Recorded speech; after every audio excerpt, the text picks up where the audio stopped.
নমস্কার, বেদজ্ঞান আয়ুর্বেদের আরও একটি এপিসোডে আপনাদের প্রত্যেককে স্বাগত জানাবো। আজ আপনাদের সঙ্গে রয়েছি আমি অভিনন্দা। মূলত এই অনুষ্ঠান থেকে আপনারা প্রতিদিন বিভিন্ন নতুন নতুন বার্তা পান এবং শরীরকে কিভাবে আমরা ভালো রাখবো, সুস্থ থাকবো, সেই বিষয়ে কিন্তু অনেকটা জানতে পারি আমরা এই অনুষ্ঠান থেকে। অনুষ্ঠানে ঢুকবো তার আগে বলবো, এই অনুষ্ঠান যাদের নিত্য পছন্দের অনুষ্ঠান, সব সময় যাতে অনুষ্ঠানটা দেখতে পারেন তার জন্য কি করতে হবে। আজকাল আমাদের প্রত্যেকের হাতে রয়েছে ফোন, আর ফোনে থাকে ইউটিউবে গিয়ে সার্চ করুন CTVN AKT+, দেখুন পাশাপাশি আসবে এবং তারপর কিন্তু এই মুহূর্তে লোগো আসবে এবং তারপর সেখানে এই মুহূর্তে লাইভ স্ট্রিমিংও চলছে। এবং যদি চান অনুষ্ঠানটা পরবর্তীকালে দেখবেন তার জন্য অবশ্যই সাবস্ক্রাইব করতে হবে। এবং শুধুমাত্র ইউটিউব নয়, ইউটিউবের পাশাপাশি ফেসবুকেও রয়েছে, ফেসবুকেও লাইভ স্ট্রিমিং চলছে এই মুহূর্তে। আপনারা চাইলে সেখান থেকেও দেখতে পারেন এবং অবশ্যই তার জন্য ফেসবুক পেজটাকেও কিন্তু ফলো করতে হবে। বেশ, আজকে অত্যন্ত গুরুত্বপূর্ণ একটি বিষয় নিয়ে আলোচনা করব। আজকের বিষয়টা একবার আপনাদের জানাই, পাইলস, ফিশার, ফিস্টুলা।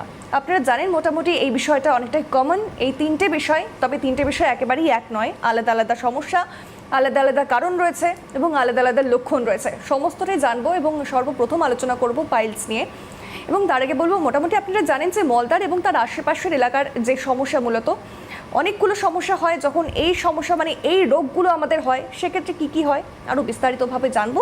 এবং যিনি আমাদের আরও ডিটেলসে জানাবেন, আজকে আমাদের সঙ্গে রয়েছেন ডক্টর সুলতান খান। ডক্টরকে অনেক অনেক স্বাগত। নমস্কার ডক্টর, প্রথমেই জানবো পাইলস নিয়ে। পাইলস কি আগে এক কথায় আমি সেটা জানবো। দেখুন, পাইলস বেসিক্যালি আমরা লোকাল ল্যাঙ্গুয়েজ যেটা অর্শ বলি আমরা, আর আমরা সবাই থেকে একটা কথা যে মুখ থেকেও শুনি যে আমাদের পায়খানা রাস্তায় কিছু মাংসপিণ্ড বেরিয়ে আছে বা কিছু ঝুলছে, হাত লাগালে আমরা ফিল করতে পারছি। পাইলস এটা খুবই একটা কমন সমস্যা, যেটা কিন্তু আজকে কম বেশি সবাই ফিল করছেন, কেন কি সবথেকে ইম্পর্ট্যান্ট রয়েছে আমাদের সেকেন্ডারি লাইফস্টাইল যেমন হয়ে গেছে। তো পাইলসের সমস্যা এমন একটা সমস্যা যেখানে আমরা দেখি রেকটামে প্রচুর পেশেন্ট ফিল করে, পায়খানার রাস্তায় রক্ত দেখতে পারে, পায়খানার রাস্তায় জ্বালা ফিল করে, বা পায়খানার রাস্তা দেখছে প্রচুর ইচিং হচ্ছে পেশেন্টের। এই সমস্যাগুলো পেশেন্ট দেখার পর যখন ওরা এটা ফিল করে, তো কোথাও না কোথাও তারা কিন্তু বুঝতে পারে যে আমার একটা পাইলসের সমস্যা হয়ে গেছে, বা কারোর সঙ্গে যখন ডিসকাস করে তখন তো লোক বলে দেয় যে নিশ্চয়ই তোমার পাইলসের সমস্যা হয়েছে। কিন্তু প্রবলেমটা কোন জায়গা হয়েছে, যখন আমরা জানি যে আমাদের পাইলসের সমস্যা হয়ে গেছে, তো আমরা সবথেকে প্রাইমারি যে ম্যানেজমেন্ট, সেটা আমরা কিন্তু বন্ধুদের থেকে বা পাড়া থেকে বা নিজের থেকে কিছু করার চেষ্টা করি। যেমন আমরা কিছু ওভার দ্য কাউন্টার মেডিকেশন, বা আমরা আয়ুর্বেদেও দেখেছি অনেক এমন রাস্তায় যেটা বিক্রি হয়, ট্রেনে বা মার্কেটে অ্যাভেলেবেল রয়েছে, তো বলে যে এই ওষুধ খেলে নাকি পাইলস ঠিক হয়ে যাবে, আপনার সমস্যা ঠিক হয়ে যাবে। তো প্রচুর লোক এটা ট্রাইও করে নিয়ে এসে বাড়িতে অয়েন্টমেন্ট লাগাচ্ছে, ওষুধ খাচ্ছে, কিন্তু আলটিমেটলি প্রবলেমটা সলভ হচ্ছে না, প্রবলেমটা আর বেশি বেড়ে চলে যাচ্ছে। পাইলসের বেসিক্যালি 4টে গ্রেড রয়েছে। আমরা দেখি যে প্রাইমারি স্টেজে বা ফার্স্ট গ্রেডে যখন প্রবলেম হয় ততটা পেশেন্ট ফিল করতে পারে না, কিন্তু যখন এটা আস্তে আস্তে মানুষ যখন প্রপার চিকিৎসা করে না, আলটিমেটলি স্টেজেস বাড়তে আরম্ভ হয়। স্টেজেস এমন কন্ডিশন চলে যায় যেটা আমরা বলি প্রোল্যাপস পাইলস, হচ্ছে যে পায়খানার রাস্তাতে ব্লক হয়ে যায়, প্লাস আমাদের যে মাংসপিণ্ড যখন আমরা বেরিয়ে আসে, সেটা আমরা চেষ্টা করলেও, ফিঙ্গার দিয়ে পুশ করলেও কিন্তু ভিতর যায় না। সেকেন্ড স্টেজে কী হয়, বেসিক্যালি আমরা পায়খানা যখন করি তখন বেরিয়ে আসে, আর যখন আমরা দাঁড়িয়ে যাই ওটা পিছনে ব্যাক করে আবার চলে যায়। কিন্তু যখন থার্ড স্টেজ বা ফোর্থ স্টেজে চলে যায়, সেটা যতই চেষ্টা করুক সেটা বাইরের দিকেই থাকে, আর পেশেন্টের কিন্তু পায়খানা পরিষ্কার হয় না, সবসময় সেই ব্যথা যন্ত্রণা থেকে আক্রান্ত থাকে। একেবারে আপনি যেটা বললেন, এটা অত্যন্ত একটা গুরুতর সমস্যা। এবং তাতে করে আপনি যেটা বললেন যে সাধারণ মানুষ যদি কারোর এটা হয়ে থাকে, সেক্ষেত্রে সে নিজেরাই চেষ্টা করে সেটাকে ঠিক করার, এটা একেবারেই ঠিক নয়। তবে আমার প্রশ্ন হচ্ছে, কেন হয় এই সমস্যাটা, পেছনে কী কারণ রয়েছে? দেখুন, পাইলসের হওয়ার অনেক কিছু কারণ আছে। প্রথম কারণ তো হচ্ছে আমাদের লাইফস্টাইল, সবথেকে ইম্পর্ট্যান্ট একটা লাইফস্টাইল বলতে গেলে যখন লাইফস্টাইল আমাদের হয়ে গেছে, আমরা বাথরুমে যাই, যখন আগে ছিল যে মডার্ন বা কমোড হয়ে গেছে, আমাদের কমোডে আমরা ইজিলি বসে নিউজ পেপার পড়তাম। এখন তো হয়ে গেছে মোবাইল, যেখানে কিন্তু আমরা অনেক সময় আধ ঘন্টা 1 ঘন্টা কবে কেটে যাচ্ছে আমরা বুঝতেই পারছি না, লোক প্রচুর সময় দিয়ে দিচ্ছে। তারপর হচ্ছে প্রচুর প্রেশার দিয়ে পায়খানা করার, অনেকে থাকে এমন সময়ে যে তাকে যেতে হবে, তাড়াহুড়োতে অফিস যেতে হবে বা স্কুল যেতে হবে বা কোথাও যেতে হবে, তার জন্য সে প্রচুর প্রেশার দিয়ে পায়খানা করে, সেখানে সেই হওয়ার চান্সেস থাকে। তারপর আমাদের খানপান, যেখানে আমরা দেখি যে লেস ফাইবার আমরা যখন খাবার খাই, খাবার আমাদের ফাইবার থাকে না, বা জল ইনটেক আমাদের যখন কম থাকে, বা আমরা ফিজিক্যাল অ্যাক্টিভিটি ঠিকঠাক এক্সারসাইজ করি না, তো সেখানে কনস্টিপেশন আমাদের হওয়ার চান্সেস থাকে। আর কনস্টিপেশন হলে আমাদের পাইলস হওয়ার চান্সেস অনেক বেশি বেড়ে যায়। এবার যাদের রোগ হয়েছে, আইবিএস মতন রোগ রয়েছে, যাদের কিন্তু on and off constipation and ডায়রিয়ার সমস্যা থাকে, তাদের কিন্তু পাইলস হওয়ার চান্সেস থাকে। তারপর হচ্ছে ওবেসিটি, যাদের শরীরে প্রচুর ওয়েট রয়েছে, তাদের পাইলস হওয়ার চান্সেস থাকে। তারপর হচ্ছে প্রেগনেন্ট মহিলা, যারা কিন্তু নর্মাল ডেলিভারির সময় আমরা দেখি যাদের কিন্তু প্রেশার দেওয়ার জন্য তাদের কিন্তু অর্শ হয়ে যায়। তারপর হচ্ছে যাদের কাজ রয়েছে কন্টিনিউয়াসলি বসা, যারা ড্রাইভারদেরকে আমরা দেখি, যারা গাড়ি লং টার্ম রুটে গাড়ি চালায়, তাদের কিন্তু এই অর্শ হওয়ার চান্সেসটা প্রচুর থাকে। তো এরকম কিছু মানে কজেস রয়েছে যার জন্য আমরা দেখি মানুষের পাইলস হওয়ার চান্সেস বেশি থাকে। আচ্ছা, মানে কারণের লিস্ট তো আপনারা শুনলেন, প্রচুর কারণ রয়েছে, তবে মানে যার হয়েছে একদম প্রথম দিকে সে কি করে বুঝবে, মানে কি কি লক্ষণ দেখা যাবে যাতে করে কেউ প্রথমেই বুঝতে পারবে যে না এই রোগের সূচনা হয়েছে তার মধ্যে? দেখুন, সব থেকে প্রথম জিনিস হচ্ছে মানুষ পেন একটা তো থাকবে, রেকটামে পেন থাকবে, ইচিং থাকবে, সোয়েলিং থাকবে, একটা কিছু ফিল করবে যে আমার এই রেকটামে কিছু ফুলা মতন কিছু হয়েছে। তারপর হচ্ছে অনেক সময় ব্লিডিং, রক্ত দেখতে পারে, পায়খানার সঙ্গে রক্ত লেগে আসছে, বা পায়খানা হয়ে যাওয়ার পর রক্ত দেখছে 3-4 ফুটা পড়েছে, তাতে তাদেরকে একটু কনসাল্ট বা চিন্তা বিষয় হয়ে যায়। তো আলটিমেটলি পেশেন্ট তখনই কিন্তু ডক্টরের সঙ্গে কনসাল্ট করে। আর একটা জিনিস হচ্ছে ইন্টারনাল এক্সটার্নাল পাইলস থাকে। তো ইন্টারনাল পাইলস আমরা বেসিক্যালি ব্লিডিং দেখি, এক্সটার্নাল পাইলসে ততটা ব্লিডিং থাকে না। তো এই যখন সিমটমসগুলো পেশেন্ট দেখে, যখন ডক্টরের সঙ্গে কনসাল্ট করে, তো ডক্টর চেক আপ করার পর বলতে পারে যে আপনি কী ধরনের পাইলসে আক্রান্ত রয়েছেন, সেটা ইন্টারনাল না এক্সটার্নাল। একদমই, মানে পাইলস তো অবশ্যই একটা গুরুতর সমস্যা, যেটা একটু আগেও আমি বললাম, এবং তার পেছনে যে কারণ এবং লক্ষণগুলো আশা করি মানে দর্শকরা বুঝতে পেরেছে। তবে এবারে প্রশ্ন হলো যে অনেকে তো অনেক সময় খুব একটা গুরুত্ব দিতে চান না নিজেদের শরীরের কোনো সমস্যাকে, সেক্ষেত্রে এই রোগটা যদি অনেকটা দিন ধরে শরীরে থাকে, ভবিষ্যতে কি কি বড় বড় সমস্যা আসতে পারে? দেখুন, পাইলস আপনি যখন প্রপার চিকিৎসা করছেন না, আর দীর্ঘদিন আপনি ফেলে রেখেছেন, তো ন্যাচুরালি একটা সবথেকে বড় জিনিস হচ্ছে সেটা হচ্ছে আপনার প্রোল্যাপস পাইলস। প্রোল্যাপস মানে হচ্ছে যে আলটিমেটলি আপনি যে রেকটাম রাস্তাটা থাকে সেটাই কিন্তু পুরোপুরি একদম বন্ধ হয়ে যায়। আর রেকটাম রাস্তা বন্ধ হয়ে যাওয়া মানে হচ্ছে আপনি পায়খানা আপনার পরিষ্কার হবে না, সেখানে প্রচুর কষ্ট আপনি পাবেন। যখনই আপনি প্রেশার দিয়ে পায়খানা করবেন, তাতে আপনার মানে রেকটাম প্রোল্যাপস পর্যন্ত হওয়ার চান্সেস থাকবে সেখানে। আর এই রেকটাম এমন একটা জায়গা যেখানে কিন্তু রিকারেন্ট ইনফেকশন কিন্তু আমাদেরকে খারাপ জায়গায় নিয়ে যেতে পারে, সেটা হচ্ছে সিএ পর্যন্ত আমরা যেতে পারি। সেটা পাইলস হোক, ফিশার বা ফিস্টুলা হোক, সেখানে কিন্তু আপনি এখন লং টার্ম তাকে ইগনোর করে রেখেছেন, সেখান থেকে সিএ পর্যন্ত হওয়ার চান্সেস থাকে। আচ্ছা, এই সমস্যা নিয়ে তো প্রচুর পেশেন্ট আপনার কাছে যায়, সেক্ষেত্রে মানে কাদের সব থেকে বেশি দেখা যায়, মানে কোন এজের বা কোন ধরনের মানুষদের এই সমস্যাটা বেশি দেখতে পারেন আপনি? দেখুন, মেল ফিমেল দুটোই জেন্ডারে হয়, আর এই রোগ হওয়ার কোনো বয়স নেই, যে কোনো বয়সে এই রোগটা হতে পারে। আমি ছোটো মানে ইয়াং এজ মানে 18-19-20 বছরের ছেলেদেরকেও দেখিয়েছি, মিডল এজকেও দেখিয়েছি, অ্যান্ড বয়স্ক লোকেওকে এই সমস্যাটা দেখিয়েছি। আর কারণ যেটা হচ্ছে সবথেকে কমন কারণ রয়েছে লাইফস্টাইল, একটা সবথেকে বড় কারণ। তার পিছনে কনস্টিপেশন তো সবথেকে বড় দায় আমি বলতে পারি, কেন কনস্টিপেশন এখন প্রবলেম অনেক, যখনই পাইলসের পেশেন্ট আমরা পাই, তো পাইলসটা যখন আমরা ঠিক করে দিই, আলটিমেটলি তার একটা লাইফস্টাইলটাকে আমাদেরকে চেঞ্জ করতে হয়, কনস্টিপেশনটাকে পুরোপুরি কাটাতে হয়। কেন কনস্টিপেশন থেকে গেলে তার কিন্তু এই প্রবলেমটা আবার আসতে পারে। তো রেকটাম রাস্তা ছোটো আছে, বাল্ক স্টুল পাস হচ্ছে, তো আলটিমেটলি সেখানে যে ভেনগুলো আছে সে টর্চার্স হয়ে বেরিয়ে চলে আসবে। তো আমাদেরকে কনস্টিপেশনটাকে পার্মানেন্টলি সলভ করতে হবে। আচ্ছা, মানে তাহলে এই রোগের মানে ইনভেস্টিগেশনস কি রয়েছে? এই রোগে ইনভেস্টিগেশন বলতে গেলে কোলোনোস্কোপি একটা ইনভেস্টিগেশন আছে। কোলোনোস্কোপি যেটা করলে আমরা জানতে পারি যে ইন্টারনাল পাইলস তার পজিশন কেমন রয়েছে। এক্সটার্নাল পাইলস তো আমরা বুঝতে পারি, মানে আমাদের প্রক্টোস্কোপ দিয়ে আমরা এক্সামিন করলে আমরা জানতে পারি যে কোন পজিশনে রয়েছে, কিন্তু ইন্টারনাল পাইলসকে জানার জন্য আমাদেরকে কোলোনোস্কোপি হচ্ছে সবথেকে বেস্ট ইনভেস্টিগেশন। তার সঙ্গে কিছু রিলেটেড ইনভেস্টিগেশন থাকলে, মানে শরীরে অন্য কোনো সমস্যা থাকলে, সেটাও আমরা ব্লাড পরীক্ষা করিয়ে নিই। আচ্ছা, আরও জানবো তার আগে একটা ফোন রয়েছে। হ্যালো, নমস্কার, কে বলছেন, কোথা থেকে বলছেন? হ্যালো, নমস্কার, আপনার নাম আর কোথা থেকে বলছেন? হ্যালো, হ্যাঁ, শুনতে পাচ্ছেন? হ্যাঁ শুনতে পাচ্ছি, বলুন। হ্যাঁ, আপনার নাম আর কোথা থেকে বলছেন? আমি সাইডা থেকে বলছি, কেরিমা বিবি নাম। আচ্ছা, আপনার বয়স? ওই রোগী বয়স বলবো না আমার? হ্যাঁ, আরেকবার বলুন। 40 50 40। আচ্ছা আচ্ছা, কি সমস্যা, কি জানতে ফোন করেছেন বলুন। ওই সমস্যা মানে অ্যালার্জিটা পর্যন্ত বেড়ে গেছে, শরীরে টেস্ট করা হয়েছে 300 উপরে অ্যালার্জি, মানে চুলকাইছে গা। কিছু বুঝতে পারছি না, আবার বলুন। বলছি অ্যালার্জির সমস্যা, 300 উপরে অ্যালার্জি টেস্ট করা হয়েছে। হ্যাঁ, অ্যালার্জিতে কী কী সমস্যা হচ্ছে আপনার? শারীরিক সমস্যা কি হচ্ছে? গায়ের সমস্যা মানে কি চুলকাইছে। আচ্ছা, ঠিক আর আছে, কি আপনি কিছু? টিভি স্ক্রিনে থাকুন। বেশ।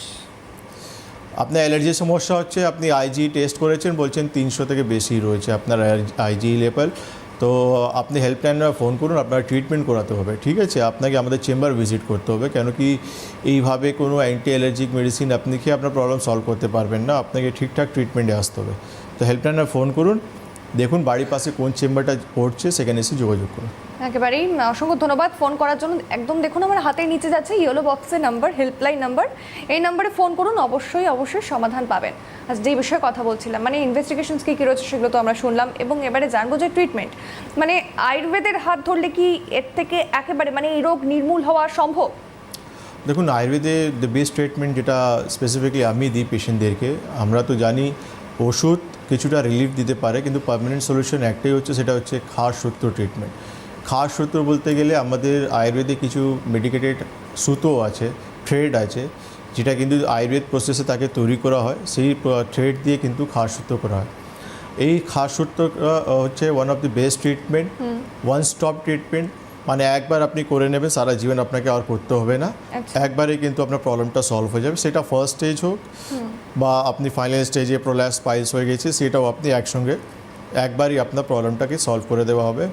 এই সুতোটা যেটা তৈরি করা হয় বিশেষ নহি কাপমা হরিদ্রা দিয়ে বেসিক্যালি এটা তৈরি করা হয়। আর এই তিনটে হার্বসে কিন্তু প্রচুর কোয়ালিটি আছে, itself antibiotic, itself anti cancerous property রয়েছে এদের। এই সুতো দিয়ে যখন আমরা খাস সুতো করি, পেশেন্টদের ট্রিটমেন্টটা একদম কমপ্লিট কিওর, মানে তাকে আর এই পাইলস নিয়ে বা ফিশার বা ফিস্টুলা নিয়ে তাকে অন্য জায়গা বা একে নিয়ে অন্য চিকিৎসা বা অন্য জায়গায় যাওয়া দরকারই পড়ে না। কেন কি আমরা দেখি প্রচুর লোক রয়েছে যারা কিন্তু পাইলসের জন্য বা ফিশার বা ফিস্টুলার জন্য দীর্ঘদিন ওষুধ খেয়ে যাচ্ছে, ওষুধ খাচ্ছে, ব্যথা কমে যাচ্ছে, চুলকানি কমে যাচ্ছে, ব্লিডিং বন্ধ হয়ে যাচ্ছে, কিন্তু আসল যে সমস্যাটা রয়েছে সেটা কিন্তু ওখানেই রয়ে যাচ্ছে।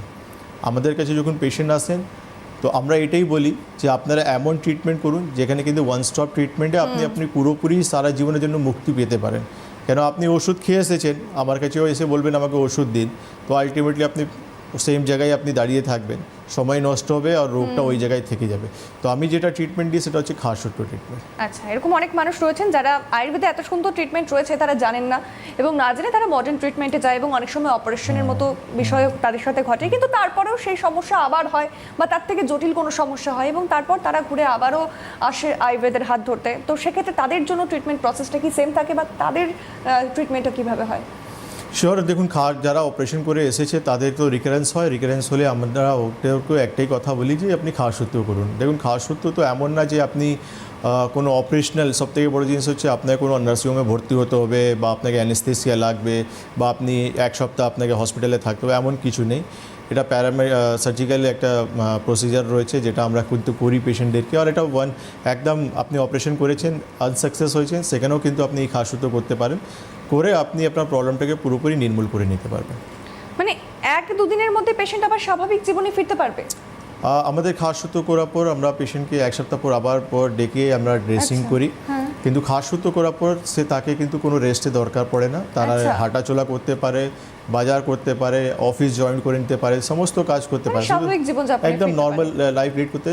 দুটো জিনিস অ্যাভয়েড করতে হবে, একটা হচ্ছে ওই জায়গায় জল লাগানো যাবে না, অ্যান্ড সেকেন্ড জিনিস হচ্ছে বাইক বা সাইকেল থেকে অ্যাভয়েড করতে হবে। কতদিন পর্যন্ত? হ্যাঁ, এটা 1 সপ্তাহ। আচ্ছা, এক সপ্তাহ আমরা, হ্যাঁ, 1 সপ্তাহটা ড্রেসিং পর্যন্ত। ড্রেসিং করে দেওয়ার পর সিচুয়েশন দেখে আমরা অ্যালাউ করবো যে আপনি বাইক চালাতে পারবেন কি পারবেন না, কেন কি বাইক যখন আপনি 2 সাইড পা রাখবেন তো প্রেশার পড়ে আলটিমেটলি। তো এই জন্য আমরা অ্যাভয়েড করি বাইক আর সাইকেল আর জল, কেন ওই জায়গায় জল লাগলে আপনার সুতো যে আমার কাজকর্ম আছে সেই সুতো কিন্তু পাওয়ারটা নষ্ট হয়ে যাবে। এই জন্য এই কিছু জিনিসটা আমরা বারণ করি, বাকি 1 সপ্তাহ পর ড্রেসিং করার পর গল্প শেষ। আচ্ছা, মানে এই ট্রিটমেন্ট প্রসেসটা সবাই নিতে পারবে? সবাই প্রত্যেকের জন্য। সবাই সবাই সবাই আর সবাইকে আমরা এটাই বলি যে আপনারা এটা করে নিন, কেন আপনি এই একটা ছোট সমস্যার জন্য দীর্ঘদিন আপনারা ঘুরছেন এখান থেকে ওখানে, আর সপ্তাহে চিন্তায় আতঙ্কে রয়েছেন যে সমস্যার সিমটম তো কমে গেছে, রোগ তো কিন্তু রয়ে গেছে। কেন আজকে পাইলস নিয়ে আমরা কথা বলবো, ফিশার অ্যান্ড ফিস্টুলা। পাইলসটা যেমন যতটা মানে কমপ্লিকেটেড সমস্যা, তার থেকে বেশি কমপ্লিকেটেড ফিস্টুলা সমস্যা রয়েছে। আচ্ছা তো এই সমস্যাগুলোকে আমাদেরকে পার্মানেন্ট সলিউশনটা দরকার রয়েছে। আচ্ছা, মানে পাইলস নিয়ে কথা বললাম আমরা, তো আমি ফিস্টুলা নিয়েও আলোচনায় ঢুকবো, কিন্তু তার আগে জানবো আর কি কোনো ইনফরমেশন রয়েছে পাইলস নিয়ে যেটা দর্শকদের জানা উচিত বলে আপনি মনে করছেন, বা আমি স্কিপ করে গেলাম? না, এটাই রয়েছে বেসিক্যালি সিমটমস বা ট্রিটমেন্ট যেটা রয়েছে। আপনারা লক্ষণ আপনারা খুব সুন্দর করে আমরা নিশ্চয়ই বলেছি, আর আমাদের যে ট্রিটমেন্ট রয়েছে এটা বেসিক্যালি খাসুতোর ট্রিটমেন্ট। আচ্ছা, এবারে মানে এরকমও রয়েছে, আমি শুনেছি যে মানুষ এখনও সেটা প্রপার বুঝতে পারে না কোনটা পাইলস, কোনটা ফিশার, কোনটা ফিস্টুলা। তো এই বিষয়টা কি করে বুঝতে পারবে সাধারণ মানুষ, আমি এটাও জানতে চাইবো। এবং এবারে ঢুকবো ফিস্টুলা নিয়ে। আপনি বললেন যে এটা আরও বেশি ডেঞ্জারাস, তো কেন, বা ফিস্টুলাটা কি? ফিস্টুলা একটা টানেল বা একটা চ্যানেল রয়েছে, বাইরে মুখের দিকে একটা ছোট ফুসকুড়ি মতন আমরা দেখতে পারি, যেখান থেকে সবসময় পেশেন্টের পুজ, রক্ত, ব্যথা পেশেন্ট ফিল করতে থাকে, আচ্ছা। আর ভিতরে তার একটা চ্যানেল তৈরি হয়ে যায়। ফিস্টুলা হচ্ছে সব থেকে কমপ্লিকেটেড সমস্যা, কেন আমরা বাইরে থেকে দেখছি একটা ফুটো আছে বা একটা ঘা মতন হয়েছে, কিন্তু আলটিমেটলি ভিতরে কটা চ্যানেল তৈরি হয়ে গেছে এটা আমরা যখন পর্যন্ত পুরো ইনভেস্টিগেশন করব না আমরা জানতে পারবো না। তো এই জন্য এই ফিস্টুলাটা খুবই একটা কমপ্লিকেটেড সমস্যা, যেটা আমরা একদিনও কিন্তু তাকে নেগলেক্ট করতে পারি না। যখনই আমরা ফিস্টুলা দেখি আমরা বলি ইমিডিয়েট ট্রিটমেন্টটা দরকার। কারণ আমার চোখে দেখা পেশেন্ট রয়েছে যারা কিন্তু ফিস্টুলা থেকে তার কিন্তু 100টা ছিদ্র হয়ে গেছিলো। এমন কন্ডিশন হয়েছে লাস্টে তাকে অপারেট করে তার অ্যাবডোমেন থেকে তার মানে পায়খানা আর পিচ্চাপের রাস্তা তৈরি করতে হয়েছে। তো এই জন্য আমাদেরকে এই জিনিসটা কিন্তু ইগনোর বা নেগলেক্ট করা উচিত নয়। সত্যি খুবই ডেঞ্জারাস। আরও জানবো এই বিষয়ে, তবে একটা ফোন রয়েছে তার আগে। হ্যালো, নমস্কার, কে বলছেন, কোথা থেকে বলছেন? ডাক্তারবাবুর চেম্বারটা কোথায়? টিভি দেখে তো এই যে এই লাইনে ফোনটা করলাম। আপনার প্রবলেমটা বলুন, কি সমস্যা রয়েছে? আপনি এই মুহূর্তে লাইভে রয়েছেন, আপনি লাইভে কথা বলছেন, হ্যাঁ আপনার কথা শোনা যাচ্ছে, বলুন। না, বলছি এই যে অস্ত্র কথাটা বলছে, হ্যাঁ, এই অস্ত্রটা দেখাবো ডাক্তারবাবুর কাছে, কিন্তু সেই চেম্বারটা কোথায় আপনি যদি বলতেন একটু ভালো হতো আর কি। অবশ্যই। আপনার বাড়ি কোথায়? আমার বাড়ি মেদিনীপুর। মেদিনীপুর? ঠিক আছে, আপনি টিভি স্ক্রিনে থাকুন। দেখুন, আমাদের চেম্বার খড়গপুরও রয়েছে, মেছেদাও রয়েছে। আপনি দেখুন হলুদ বক্সে যে দুটো নম্বর যাচ্ছে না, ওই নম্বরে ফোন করুন। আমি তো খড়গপুর বললাম, খড়গপুর অনেক বড় জায়গা আছে, মেছেদা অনেক বড় জায়গা। কোন জায়গায় রয়েছে, আমাদের কোন ডেট রয়েছে, কি টাইমিং রয়েছে, ওই হেল্প নাম্বার আপনি সমস্ত জিনিস জানতে পারবেন। হলুদ বক্সে দেখুন দুটো নম্বর যাচ্ছে। আর আপনি অর্শ নিয়ে সমস্যা বললেন, আপনি আমাদের চেম্বার ভিজিট করুন। অর্শ দেখার পর আমি বলে দেবো যে কী ধরনের ট্রিটমেন্ট করলে আপনি পুরোপুরি ঠিক হতে পারবেন। একেবারেই তাই, অসংখ্য ধন্যবাদ ফোন করার জন্য। এবং আমি আবারও দেখাচ্ছি নাম্বারটা, একদম আমার হাতের নিচে হেল্পলাইন নাম্বার বলে লেখা আছে, দেখুন দুটো নাম্বার যাচ্ছে ইয়েলো বক্সে, এই দুটো নাম্বারে ফোন করুন। এবং ডক্টর যেমনটা বললেন, কবে, কোথায়, কোন সময় বসবেন ডক্টর, সমস্তটা জানিয়ে দেওয়া হবে এই নাম্বারে ফোন করলে, এবং অবশ্যই সমাধান পাবেন। এবারে ফিস্টুলা নিয়ে যেটা আমরা আলোচনা করছিলাম, মানে অত্যন্ত গুরুতর এই সমস্যাটা, সেক্ষেত্রে এটার পেছনে কি কি কারণ রয়েছে? দেখুন, ফিস্টুলাও সেম, বেসিক্যালি যেমন পাইলসের সমস্যা আমি বললাম, সেরকমই কিন্তু ফিস্টুলাও আমাদের কারণগুলো রয়েছে, যেখানে এই আইবিডি পেশেন্ট হতে পারে, বা ওখানে কারো পেশেন্টের অ্যাবসেস ছিল, অ্যাবসেসে ট্রিটমেন্ট করতে গিয়েছে, অ্যাবসেসে কোনো ছোটোখাটো মাইনার অপারেশন করেছে, সেখান থেকে ফিস্টুলা ডেভেলপ হয়ে যেতে পারে। তো এরকম কারণ রয়েছে ফিস্টুলার জন্য, যেখান থেকে মানে পাইলসের যে কারণগুলো তার সঙ্গে এরকম কিছু কারণ, যেমন আইবিডি পেশেন্ট বা তার অ্যাবসেস রয়েছে, ওখান থেকে ফিস্টুলা ডেভেলপ করে যেতে পারে। আচ্ছা, লক্ষণগুলো কি প্রায় সিমিলার? পাইলসের যে সিমটমস রয়েছে ফিস্টুলাতে সিমটম আলাদা, কেন এখানে তো একটা ঘা আছে, তো ঘাতে তো ন্যাচারালি আপনি পাস পাবেন, পুজ পাবেন, আপনি রক্ত পাবেন, পেশেন্টের সবসময় একটা সিক্রেশন ওখানে হবে, তার সঙ্গে ইচিং হতে পারে, পেনও অন অ্যান্ড অফ পেনও হতে পারে। আচ্ছা, এবং এর লক্ষণগুলো আপনি বললেন, এবং এর পাশাপাশি জানবো যে এর ইনভেস্টিগেশনসগুলো কি রয়েছে, মানে এই এক্ষেত্রে ইনভেস্টিগেশন খুব ইম্পর্ট্যান্ট রয়েছে, কেন কি এই ইনভেস্টিগেশন জন্য আপনাকে ফিস্টুলোগ্রাম করাতে হবে, এমআর ফিস্টুলোগ্রাম করাতে হবে। কেন আপনি ফিস্টুলোগ্রাম যখন করবেন তারা ডাইপুশ করে দেখবে যে কটা চ্যানেল তৈরি হয়ে গেছে, এটা খুব ইম্পর্ট্যান্ট একটা।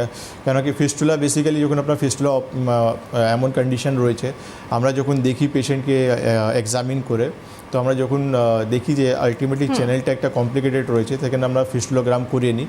কেন ফিস্টোগ্রাম আমাদেরকে কিন্তু একটা আমরা এক্সরে প্লেট পাই, সেখানে কিন্তু পুরোপুরি বোঝা যায় যে কোন পজিশনে বা কতটা দূরে ফিস্টুলাটা ছড়িয়ে গেছে। আচ্ছা, মানে এই রোগটাও যদি অনেকটা দিন শরীরে থাকে তাহলে কি এটার পেছনে মানে একটু অনেক বড় সমস্যা হতে পারে এটার জন্য? এই যখন অনেক দিন থেকে যাবে তাহলে অনেকটা চ্যানেল তৈরি করে দেবে। আচ্ছা, এটা এতটা তারপরে সেই রোগী যে থাকবেন তার কি কি বড় বড় সমস্যা হতে পারে, মানে তাকে কি কি ফেস করতে হতে পারে? সব থেকে বড় কমপ্লিকেশন এটাই রয়েছে যে মাল্টিপল চ্যানেল তৈরি হয়ে আচ্ছা। যাবে। একটা চ্যানেল আপনার অলরেডি রয়েছে, একটা লাইন আপনার তৈরি হয়ে গেছে, কিন্তু ওই ফিস্টুলার জন্য আপনার কিন্তু মাল্টিপল লাইনিং হয়ে যেতে পারে, চ্যানেল তৈরি হয়ে যেতে পারে। আপনি যখন ইগনোর করবেন, আপনি যখন শুধু কিছু অ্যান্টিবায়োটিক বা কিছু ব্যথা ওষুধ বা আপনি তাকে কিছু ড্রেসিং উপর রেখে দিয়েছেন, তো আলটিমেটলি সে কিন্তু ভিতরে কাজ করতে থাকবে। কেন দেখুন, প্রত্যেক রোগে একটা ক্যারেক্টার আছে, সে এক জায়গায় বসে থাকবে না, তার যে কাজ আছে সে করবে। তো আপনাকে কিন্তু সময়তে তার কিন্তু অ্যাকশন নিতে হবে।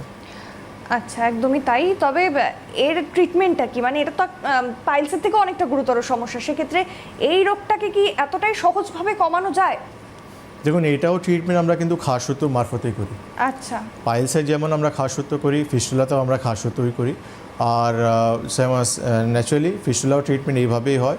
আর প্রবলেম কিছু নেই, ডিপেন্ড করছে যে খাসসূত্র করবে সে কতটা এক্সপার্ট রয়েছে। আচ্ছা। তো ন্যাচুরালি আজকে আমি 10-11 বছর থেকে আমরা মাল্টিপল পেশেন্টদেরকে, প্রচুর পাইলস ফিস্টুলা পেশেন্টদেরকে আমি রিলিফ দিয়েছি খাসসূত্র মারফতে। কেন আমি চাই পেশেন্ট এমন ট্রিটমেন্ট পাক যেটা একবারে করে সারা জীবন মুক্তি পেতে পারে। তো আমি আলটিমেটলি পেশেন্টদেরকে এটাই সলিউশন দিই যে আপনারা খাসসূত্র করুন। কেন খাসসূত্র করতে পারলে আপনি একবারে আপনার প্রবলেমটাকে পুরোপুরি নির্মূল করতে পারবেন। আচ্ছা, মানে এরকমটাও দেখা যায় অনেক ক্ষেত্রে গ্রামগঞ্জের দিকে বেশিরভাগ মহিলারা অনেকটা শাই থাকে, তারা বলতে চায় না, মানে তাদের জন্য অনেকটাই ক্ষতিকারক। তাদের হয়তো অনেকটা শেষে গিয়ে মানে একদম শেষ মুহূর্তে ডক্টরের কাছে যাচ্ছেন বা কিছু, তাদের জন্য কি সাজেশন থাকবে, মানে কি কি সিমটমস বা দেখা গেলে তাদের তৎক্ষণাৎ বসে না থাকা উচিত? দেখুন, আমি একটা জিনিস বলবো, আপনি যে কোনো মানুষ হোক, লক্ষণ দেখবেন নিজেতে আপনি তো আইডেন্টিফাই করতে পারবেন না, কিন্তু আপনাকে ইমিডিয়েটলি ডক্টরের সঙ্গে কনসাল্ট করা উচিত। কেন কি একটা রেকটামে আমার অনেক কিছু সমস্যা হতে পারে। আমি একটা জিনিস মাথায় রেখে তাকে ইগনোর করে দেন যে পাইলসের সমস্যা বলে আমি ইগনোর করি। দেখুন, সেখানে কিন্তু অন্য রোগও আমার আসতে পারে।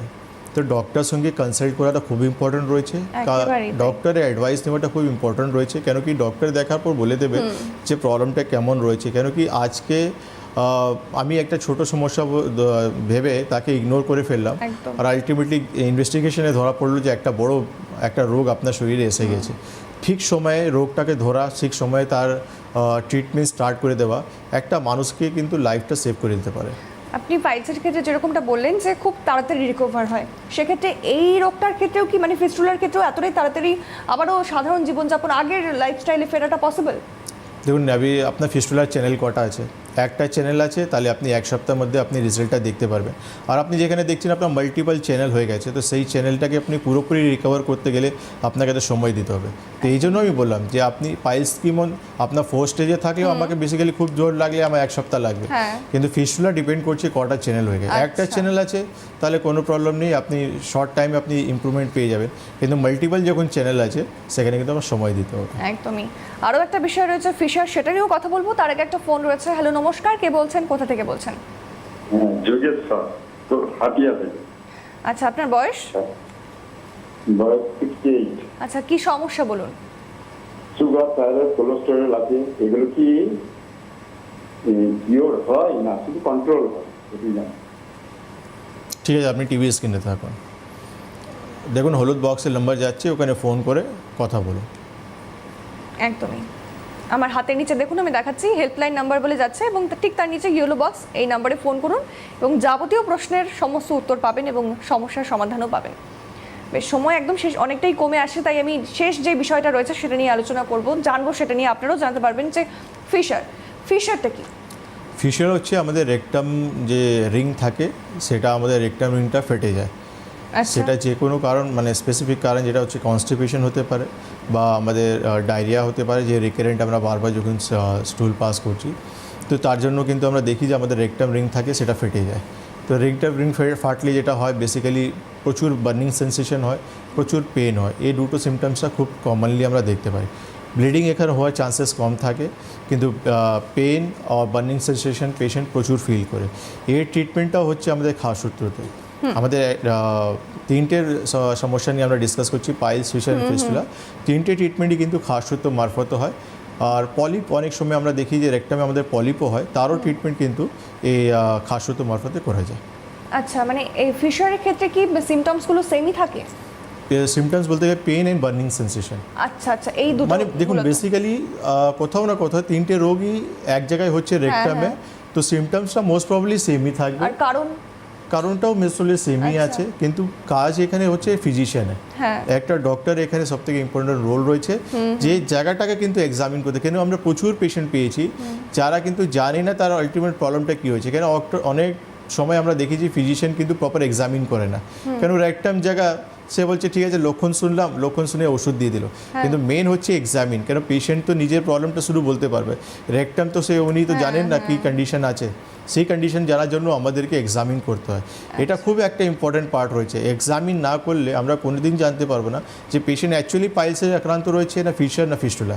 এটা খুব ইম্পর্টেন্ট রয়েছে, কেন তিনটে সমস্যা আলাদা ধরনের সমস্যা, আর তিনটে জন্য ওষুধ দিতে গেলেও কিন্তু আলাদা ওষুধ আছে। এমন না যে আমি যে পাইলসের ওষুধ দেবো সেটা কিন্তু ফিশারে কাজ করবে, বা ফিশারের ওষুধ গিয়ে ফিস্টুলাতে কাজ করবে।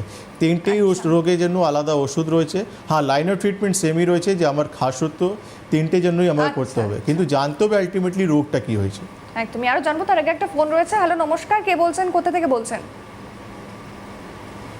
হ্যালো। আমি শিবাস সরকার বলছি। হ্যালো। হ্যাঁ হ্যাঁ, বলুন। হ্যাঁ, আমি শিবাস সরকার বলছি, উত্তর 24 পরগনা। আচ্ছা, বয়স? বয়স হচ্ছে তোমার আমার 31। কি সমস্যা বলুন? সমস্যা হচ্ছে আমার ম্যাডাম স্যারের কাছে কোয়েশ্চেন আছে। আমার মলদারের পাশে বাসায় একটা ছোট্ট একটা ফুসকুড়ি হচ্ছে। আমি লাস্ট 1 মান্থ ধরে দেখছি। ফুসকুড়ি সেখান থেকে কি কোনো পুজ বেরোচ্ছে, রক্ত আসছে, ব্যথা যন্ত্রণা কিছু? কিচ্ছু বেরোচ্ছে না। তাহলে ফুসকুড়ি হয়েছে তার জন্য এত চিন্তা করছেন কেন? যদি কিছু ওটা আস্তে আস্তে ধীরে ধীরে বাড়ছে, একটু প্রথমে ছোট ছিল, একটুখানি বড় হয়েছে। ঠিক আছে, আপনি টিভি স্ক্রিনে থাকুন। তাহলে আপনাকে একবার চেম্বার ভিজিট করতে হবে। আপনি একবার, কেন জিনিসটা না দেখলে বলা যাবে না।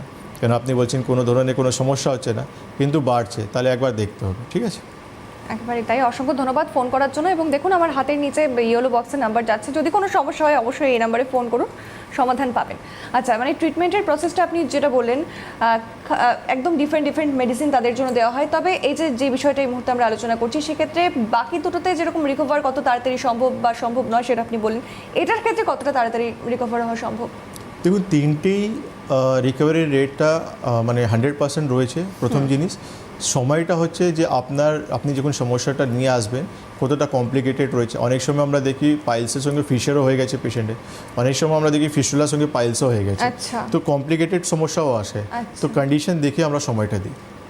আচ্ছা, একেবারেই আমরা বুঝতে পারলাম মোটামুটি আজকের অনুষ্ঠান থেকে যে একদমই ছোটোখাটো লক্ষণ দেখে মোটেও মানে বাড়িতে বসে থাকবেন না বা নিজেরা ট্রিটমেন্ট করার চেষ্টা করবেন না, সত্য চিকিৎসকের কাছে যাবেন। অনুষ্ঠান এখানেই শেষ করছি, কারণ সময় হাতে আর নেই। এতক্ষণ আমাদের সঙ্গে থাকার জন্য অসংখ্য ধন্যবাদ আপনাদের সকলকে। ধন্যবাদ ডক্টরকেও।